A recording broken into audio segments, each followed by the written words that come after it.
tonight, United States Transportation Secretary Pete Buttigieg will be with the president, and he joins us now. Good morning. Good morning. Thanks for having me on. I was talking to a friend about this interview last night, and they said, "Oh yeah, Mayor Pete from South Bend." I said, "Well, no, he lives in Traverse City now. He's a Michigan guy." How's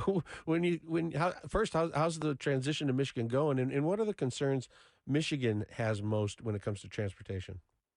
Yeah, it's been great ever since we moved to Traverse City. It's where Chasten, my husband, grew up. We moved there partly because we wanted to make sure our kids were close to family. And as any parents know, when you have grandparents ready to help, that is a game changer in terms of childcare. So we moved here for family reasons, and now, of course, I also think about it.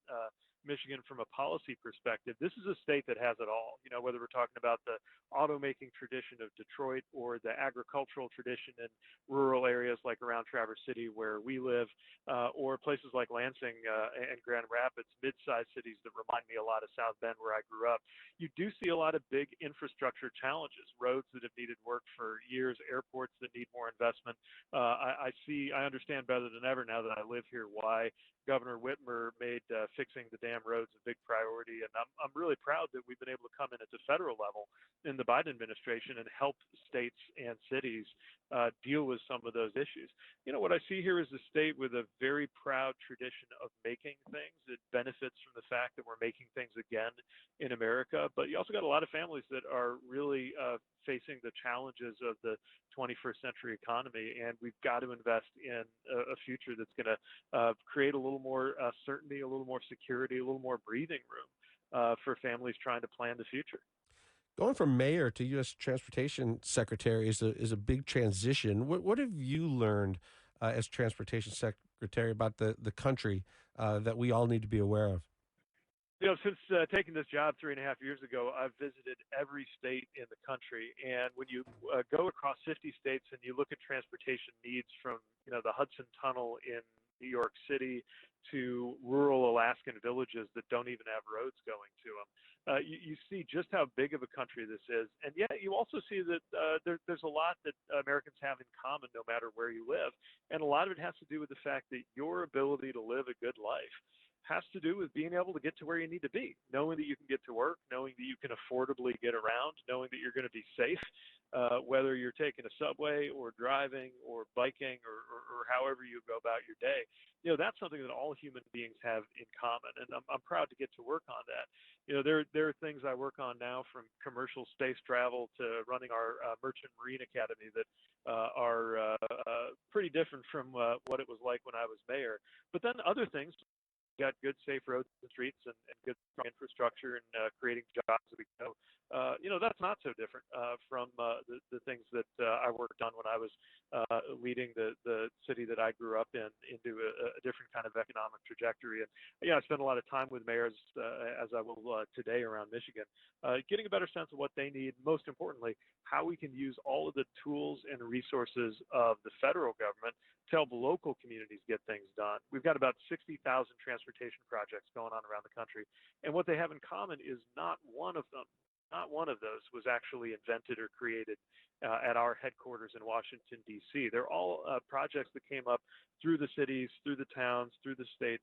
The ideas aren't coming from Washington, but the funding finally is.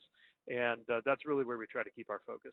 There's been a lot of frustration by people flying around the country. What's the latest with the airline frequent flyer miles? So we are launching a hard look this week, an inquiry where we're requiring the 4 major airlines to report back to us on what's going on with these miles and points programs. I think a lot of us really love our frequent flyer miles. They become almost like part of our savings. We count on being able to use them to take a vacation or to go see relatives. And that's one of the reasons I want to make sure that these miles and points are protected.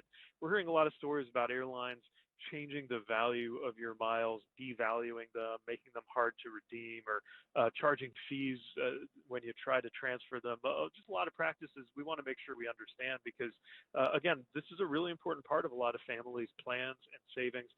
We got to make sure that these programs are fair and transparent, and that's what we're doing when we're requiring the airlines to get back to us on exactly what those practices are. Do you have any regrets or any days you'd like to have do-overs on, or any tough lessons you've learned in this job? Oh, you definitely every day think about how you can improve things, how you can make things go better and faster. One big focus I have right now is how we can make sure projects get done more quickly.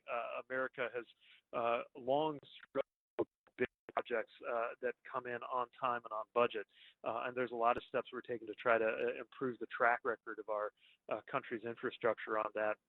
We've also had to learn the hard way about how to deal with a lot of crises that were just not things people were thinking about before this administration arrived. You know, when we came in with COVID, that was the biggest set of transportation disruptions America had seen really since 9/11.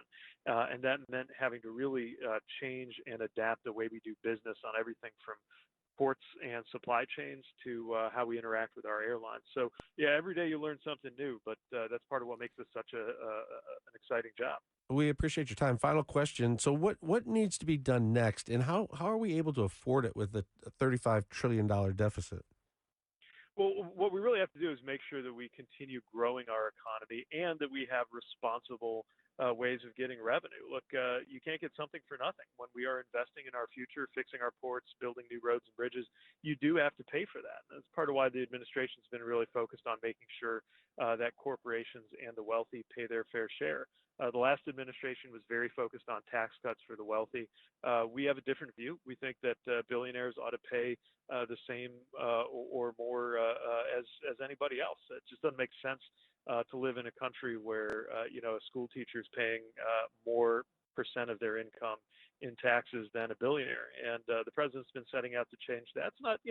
It's not about punishing people for being wealthy. We're excited for people to succeed in business. But if we want to close our deficits and fund our government, we got to make sure that the wealthiest among us are paying their fair share too. Pete Buttigieg, U.S. Transportation Secretary. He'll be with President Joe Biden today in Ann Arbor. Thanks so much for your time. Please come back and join us again. I'd love it. Thanks for having me on. All right.